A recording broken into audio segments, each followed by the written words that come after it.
여러분 안녕하십니까. 강쌤TV의 강쌤입니다. 오늘은 칠판이 뒤에가 없죠. 사실은 제가 오늘은 여러분들하고 좀 편하게 좀 이야기를 할 주제가 있어서 왔는데 우리가 학원에서 이렇게 수업을 하는 선생님들이 전국에 상당히 많은 분이 계신데, 제가 사석에서 만나거나 아니면 이제 학생들한테 별도로 듣는 질문 중에서 외국어를 가르치는 강사들은 수입이 얼마나 되느냐라는 문제에 대해서 많은 질문을 받았습니다. 그리고 실제로 이런 부분에 대해서는 좀 궁금한 부분이 있겠지만 어느 선생님이 자기 수입이 얼마라고 말해주지 않죠. 그래서 제가 오늘 간단하게 현장에서 직접 수업을 하고 있는 선생님, 저는 여기서 학원에서 강의를 한 게 이제 내년이면 20년 차가 되기 때문에 제가 학원 선생님들은 수입이 어떤 구조로 있는지 팩트만 딱 두 가지로 말씀드리도록 하겠습니다. 자, 학원 선생님 수입에 대해서 이야기하자면은 두 가지로 나눠야 돼요. 자, 저는 이제 중국어기 때문에 주종이 영어나 일본어나 중국어나 똑같겠지만 회화를 가리키는 선생님들이 있고 시험을 가리키는 선생님이 두 개로 나뉘죠. 그러면 회화를 가리키는 선생님 같은 경우는 예를 들어서 학원마다 조금씩 다르지만 만약에 처음 수업을 한다. 그러면 처음 수업을 한다고 하면 대략 한 타임, 즉 우리가 말하는 학원에서 한 타임이라고 하면은 50분 수업을 말하는데, 50분 수업을 할 때 한 타임 정도 되면은 대략 한 25만 원에서 27만 원을 줄 거예요. 진짜 박봉이죠. 솔직히 좀 이게 돈이 얼마 되지 않는 직업군 중에 하나인데, 그러면 이제 산술적으로 쉽게 생각하면 5타임을 수업을 깐다고 치면 신입일 경우에 25만 원에서 27만 원, 8만 원, 학원마다 좀 다르겠지만 25만 원을 기준으로 했을 때 5타임이기 때문에 125만 원이 돼요.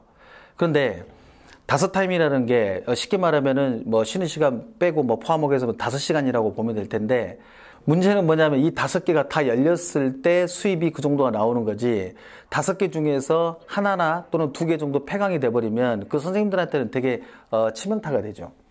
그래서 처음에 수업을 할 때 5타임을 쫙 깔아가지고 시간대별로 쉬는 시간 없이 탁탁탁 하고 5개 하고 집에 쫙 가면 좋겠지만 실제로는 그렇지 않다. 왜냐하면 중간에 폐강이 될 수도 있고, 그다음에 수업이 없을 때는 또 1시간, 2시간 기다리겠죠? 그냥 교무실에서 기다리고 있다가 뭐 책도 읽거나 아니면 자기 뭐 할 거 하다가 다시 수업하고. 그래서 일반 외국어 중에서 이제 경력이 좀 되면 시간당 한 뭐 30만 원 받으신 분도 있고 있겠지만 신입으로 따졌을 때는 그 정도까지는 못 받을 거예요. 수업을 더 많이 깔 수도 있죠. 나는 파트가 아니고 뭐 아침부터 저녁까지 할 수 있겠다. 그렇게 까는 거는 자기 마음이야. 그런데 그걸 알아야지.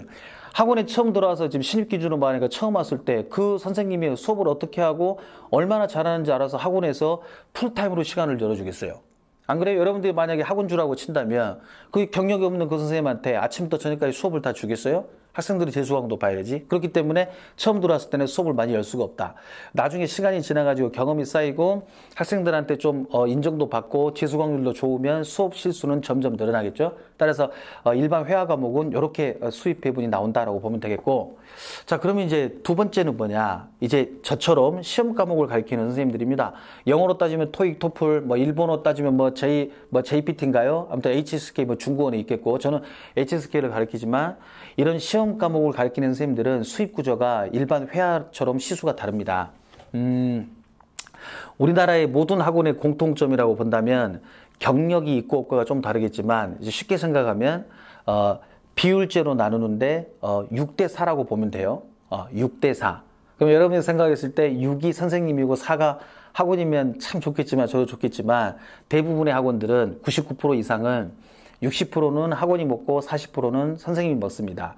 즉 예를 들어서 한 타임의 수업이 1시간짜리 수업이라고 쳤을 때 수강료가 10만 원이면 학생 한 명이 들어오면 6만 원은 학원이 먹고 4만 원은 강사가 먹겠죠. 결국은 이런 시험 과목은 학생 수가 그 강사의 수입과 직결이 됩니다. 자, 예를 들어서 한 타임 수업을 하는데 그 반에 학생이 10명이 있다. 그럼 10명이면 10명의 수강비는 100만 원이죠? 그럼 100만 원에서 60만 원은 학원이 먹고 40만 원은 강사한테 가죠. 그래서 이런 수업이 만약에 5개가 있다고 하면은 40만 원에다가 5개를 곱을 하면 200이 나오겠죠? 자, 그러면 이제 이 시험 과목 같은 경우는 이 수입 구조가 일반 회하고 완전히 다른데, 근데 이제 우리가 흔히 말하는 일타 강사라고 한다. 그러면 영어 같은 경우 예를 들면 뭐 한 반에 막 100명도 되고, 특히 방학 때는 그렇죠. 200명도 되는 분도 있고, 심지어는 뭐 좀 작으면 50명, 80명 되는데 100명이라고 쳐봐요. 100명이면은 아까처럼 6사 비율로 갔을 때 그 타임 하나에 400만 원을 버는 거죠. 이런 타임이 5개가 있다면 한 달 수입이 2천만 원이 나올 거예요. 그럼 방학 2달이면 4천? 그러면 여름방학 2달, 겨울방학 2달 하면은 8천. 그 다음에 평달 합치면 그래서 연봉이 억대가 넘습니다. 근데 이렇게 많은 고수입을 받는 거는 극히 드물고, 우리가 말하는 소위 일타 강사 또는 뭐 1%에 들어가는 선생님들은 그 정도 받는다. 저는 어떠냐고요? 중국은 아직 영하고 그렇게 비할 바가 아닙니다. 하지만 제가 봤을 때, 제 경험으로 봤을 때 학원에서 돈을 좀 벌고자 한다면 솔직히 말하는 건데, 회화는 돈을 못 벌고 시험 과목을 해야 돼요. 한국 사람들은 시험 과목을 해야 돼요. 그래야지 돈을 벌게 됩니다. 그래서 이런 시험 과목을 가르치는 선생님들은 자신의 어떤 인지도 또는 유명세 또는 학생들의 재수 확률, 이런 것들이 중요하기 때문에 여러 가지 방법을 통해서 자신을 홍보하려고 하는 거예요. 저도 지금 우리가 유튜브 하고 있는 개인 방송하는 것도 그것도 솔직히 그것과 무관하지 않죠. 저를 많이 알리려고 하는 거니까.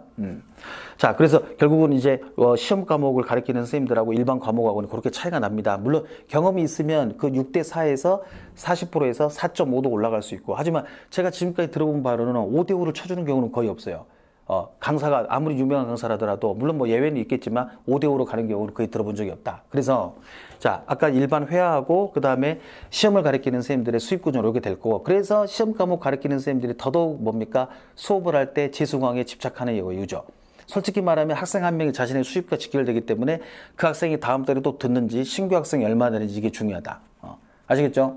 이상입니다. 자, 오늘 저희가 학원 외국어 강사들은 어떤 수입을 어떻게 버는지에 대해서 제가 팩트만 가지고 회화와 시험 과목에 대해서 말씀드렸습니다. 차후에 또 재밌는 주제 가지고 여러분 찾아뵙겠습니다. 감사합니다.